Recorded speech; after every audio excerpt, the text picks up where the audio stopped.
Metroda 30 dəfə oturub qalxana pulsuz gediş verəcəklər.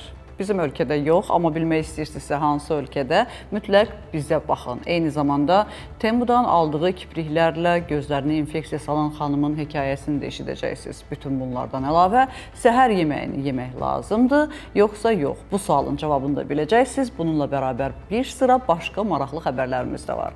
Saf televiziyasında tibb xəbərlərinin vaxtıdır. Studiyada Günel İbadovadır.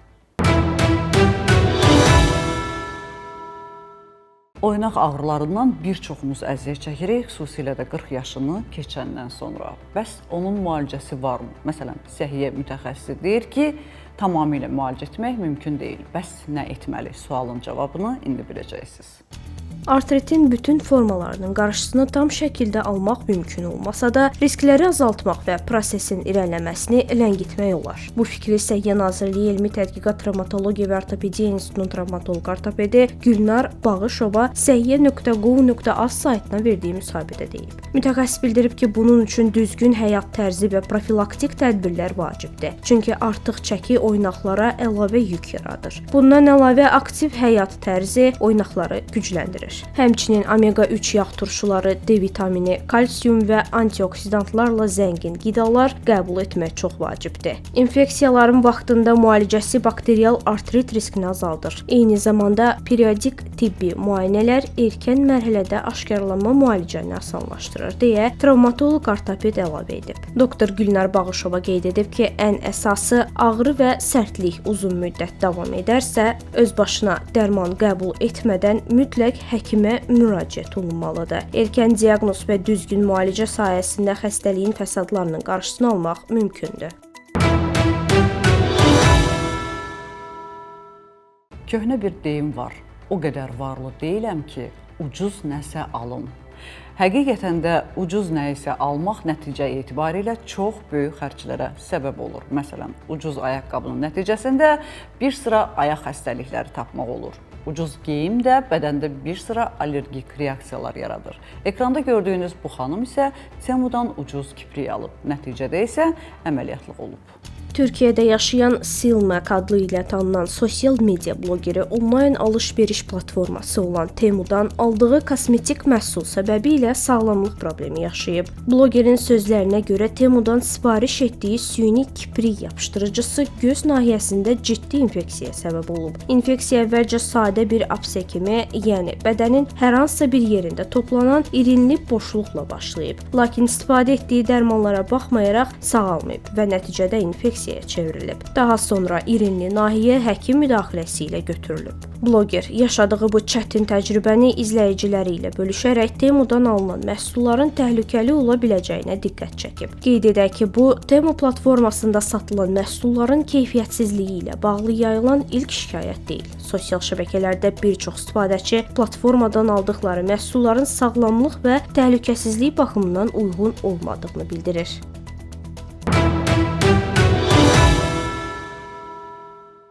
Səhər yeməyi yemirsinizsə, o zaman 4 xəstəlik tezliklə sizə qonaq gələcək. Bunu mən demirəm, mütəxəssislər deyir. Səhər yeməyini yeməyən insanların aqibəti nəticədə necə olur bilmək istəyirsinizsə, sona qədər izləyin.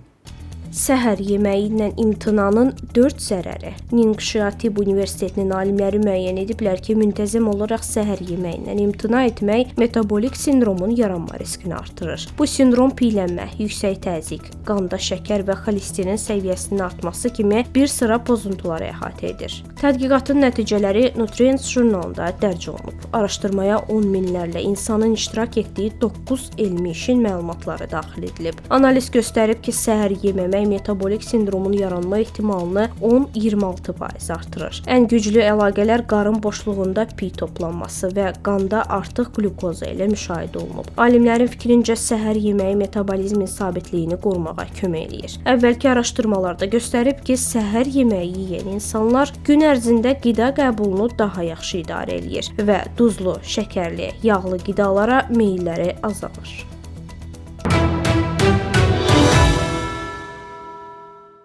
Ekranda gördüyünüz bu adam dünyada 2,4 milyon uşağı xilas edib.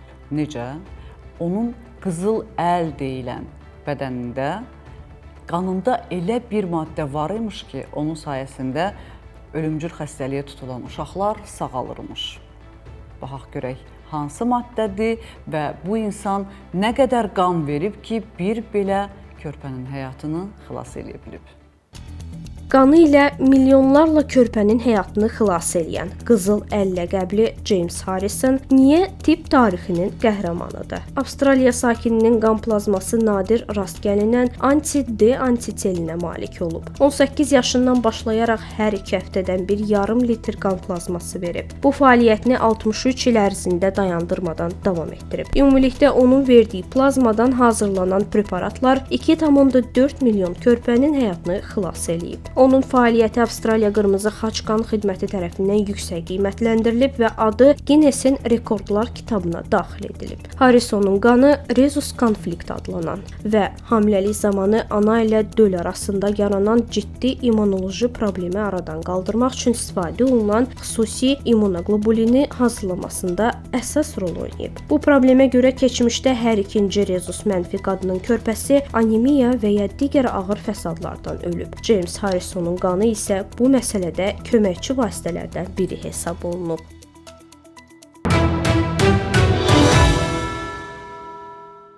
Sağlam həyat təşviqini təbliğ eləmək üçün səhiyyə rəsmiləri metroda 30 dəfə oturub qalxanlara pulsuz gediş haqqı verəcək. Bizdə yox, Rusiyada. Çox maraqlı bir fikirdir. Amma mənə maraqlıdır, siz metroda pulsuz keçməkdən ötürü 30 dəfə oturub qalxarsınızmı?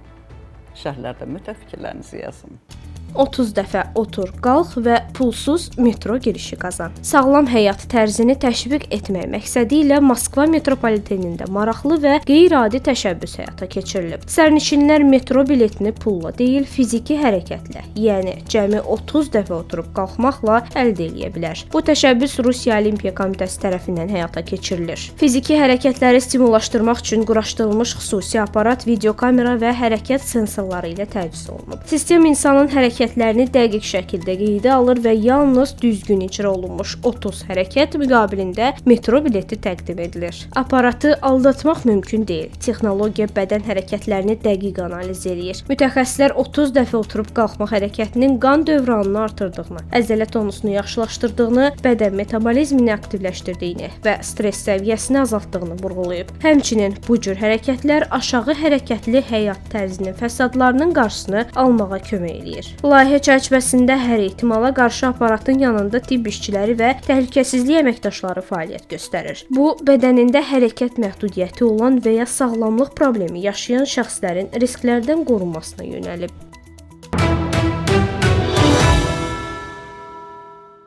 Hər gün kivi və gavalı yesəniz nə olar? Əmin olun ki, qəbizlik deyə bir probleminiz əsla qalmaz. Bunu Çin alimləri iddia edir.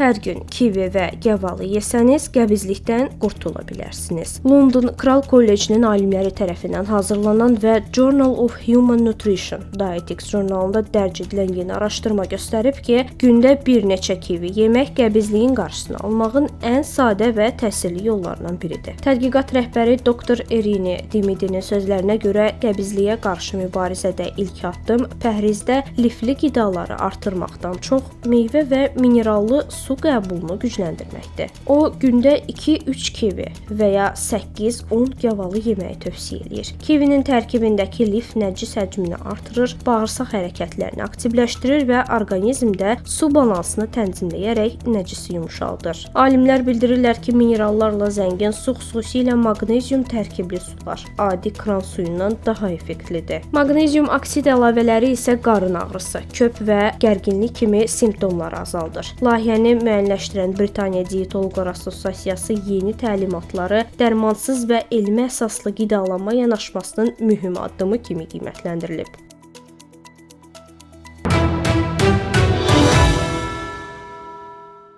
Bugün olan səhiyyə xəbərlərimiz bu qədər. Dünyada və ölkədə baş verən ən vacib tibb xəbərlərini bizdən eşidin. Unutmayın, bilməyə hər zaman bir addım öndə olmaq deməkdir. Özünüzü və doğmalarınızı qoruyun. Sağ olun, salamat qalın.